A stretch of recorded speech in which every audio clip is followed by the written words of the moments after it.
Қант диабеті – қандағы қанттың, глюкозаның деңгейі ұзақ уақыт жоғары болып тұратын созылмалы ауру. Бұл инсулин гормонының жетіспеуінен немесе оның дұрыс әсер етпеуінен пайда болады.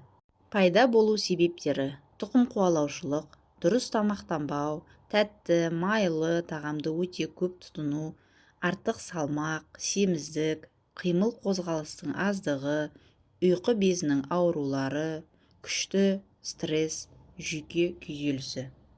Аурудың белгілері: қатты шөлдеу, жиі зәр шығару, ауыздың құрғауы, әлсіздік, тез шаршау, салмақтың тез азаюы немесе көбеюі, көру қабілетінің төмендеуі, жараның баяу жазылуы. Алдын алу жолдары: дұрыс әрі теңгерімді тамақтану, тәтті мен майлы тағамды шектеу, тұрақты дене қозғалысы, спорт, серуен, дене салмағын қалыпты ұстау, қандағы қантты уақытылы тексеру, стресстен аулақ болу.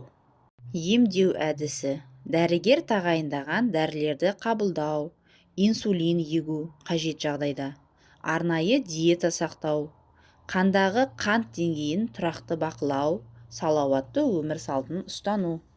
Бірінші және екінші тип қант диабетінің айырмашылығы. Пайда болу себебі: бірінші тип – ұйқы безі инсулинін өндірмейді. Екінші тип – инсулин бар, бірақ дұрыс әсер етпейді. Көбіне кімде кездеседі? Бірінші тип – балалар мен жасөспірімдерде.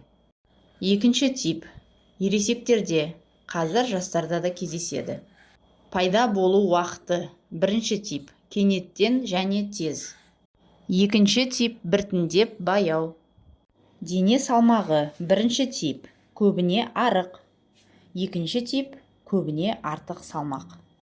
Емдеу тәсілі: бірінші тип – міндетті түрде инсулин егу. Екінші тип – диета, дәрі, қажет болса инсулин.